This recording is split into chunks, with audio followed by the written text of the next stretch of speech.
Muito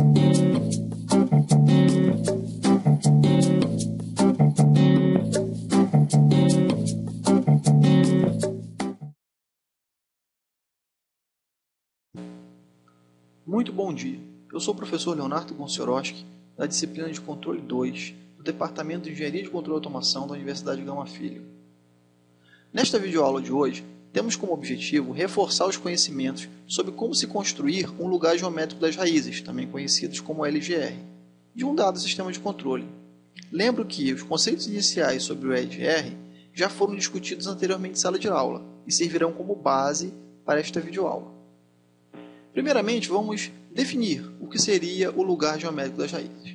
Então, o gráfico do lugar geométrico das raízes consiste no desenho de todos os valores que os polos de malha fechada de uma função de transferência assumirão num plano de coordenadas complexas, quando variarmos o ganho K.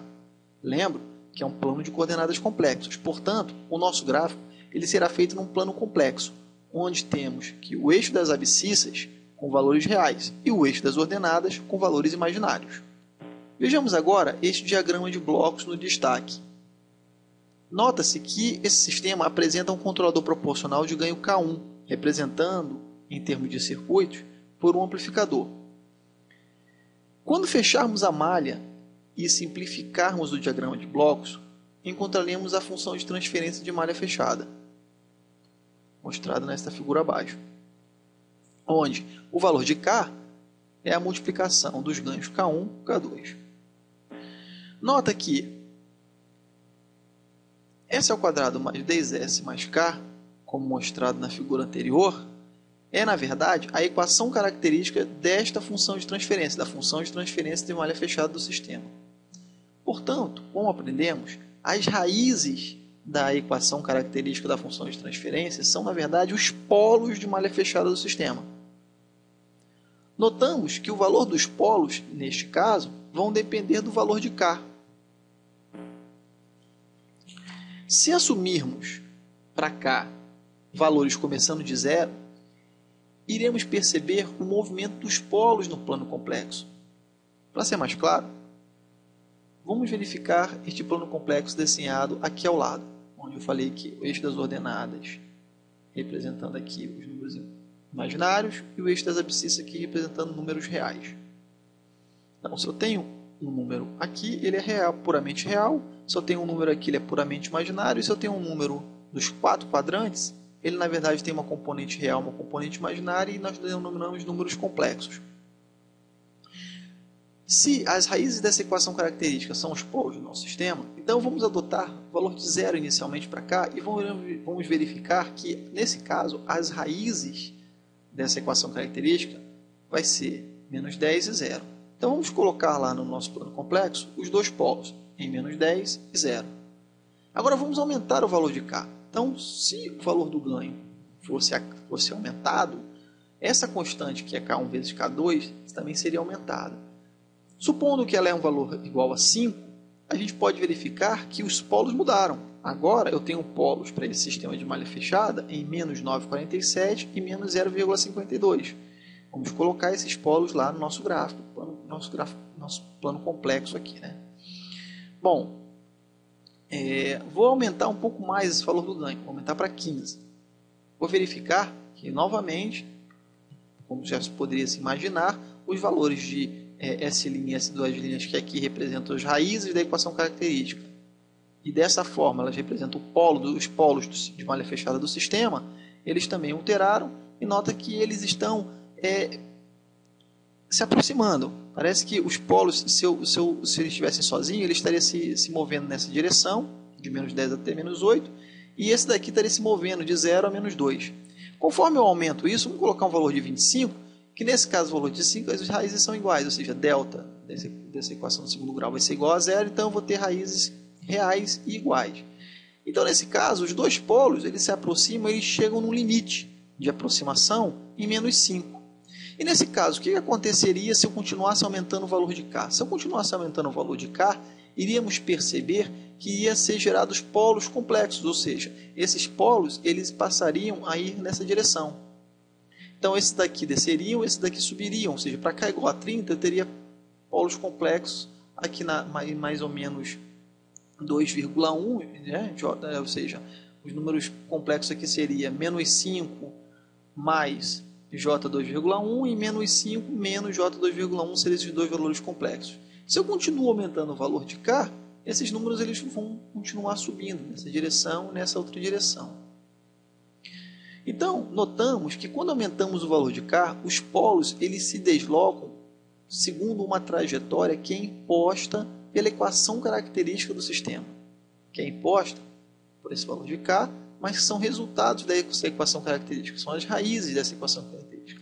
Essa trajetória, que aqui nós estamos colocando ela em linha azul, ela é conhecida como lugar geométrico das raízes. Num sistema de controle, sabemos que a característica básica de uma resposta transitória de um sistema de malha fechada, ele depende essencialmente da localização dos polos de malha fechada do sistema. Dependendo da posição dos meus polos, a minha resposta transitória, que podemos ver nessa imagem aqui abaixo, que a minha resposta transitória vai variar, né? Eu vou ter respostas transitórias diferentes para determinadas posições dos polos de malha fechada no meu sistema. Então é muito importante que o projetista saiba exatamente como os polos de malha fechada se movem no plano complexo, estou chamando de plano S, à medida em que o ganho de malha varia, o valor do ganho do controlador proporcional ele aumenta ou diminui.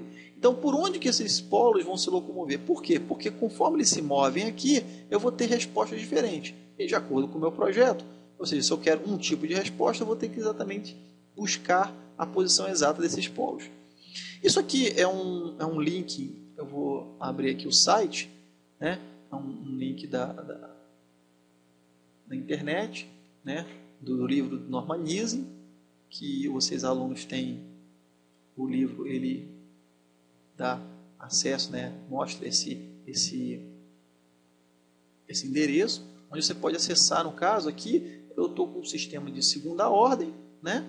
E estou, na verdade, fazendo o quê? Eu estou usando um controlador proporcional e eu variando o meu ganho K, eu vario aqui esses meus dois polos aqui. É um sistema de segunda ordem, eu tenho dois polos, eles aqui estão fixos no plano real, no eixo real aqui, né?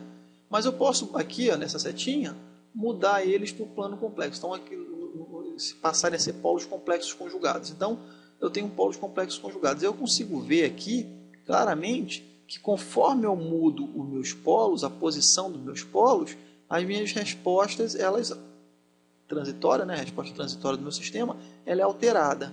E uma coisa que fica claro aqui, fica perceptível, que quando na verdade nós nos aproximamos do eixo imaginário, ela se torna cada vez mais oscilante, até que em cima do eixo imaginário, o que vai acontecer? Nesse caso, o meu coeficiente de rendimento, o meu coeficiente, de amortecimento vai ser igual a zero, eu não vou ter amortecimento, eu vou ter uma ondulação, um cosseno aqui, né, eterno, eu não vou ter o amortecimento. Então, para mim ter amortecimento, eu tenho que ter coeficiente de amortecimento maior que zero.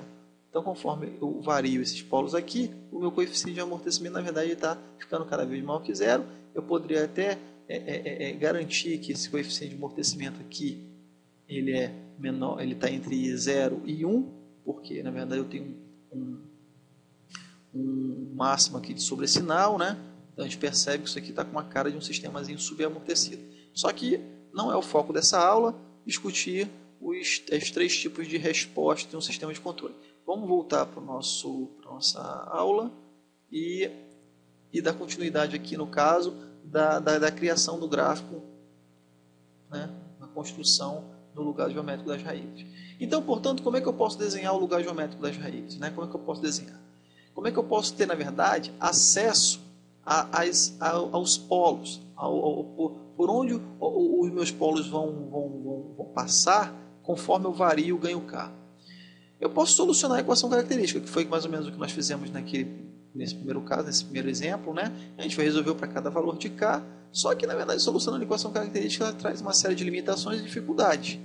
Por exemplo, as equações características era uma equação característica de segundo grau, então resolver uma equação de segundo grau é relativamente simples. Mas quando eu pego aí equações por ordem superior a 3, eu já preciso aí de um computador, então eu já preciso de um trabalho matemático muito maior.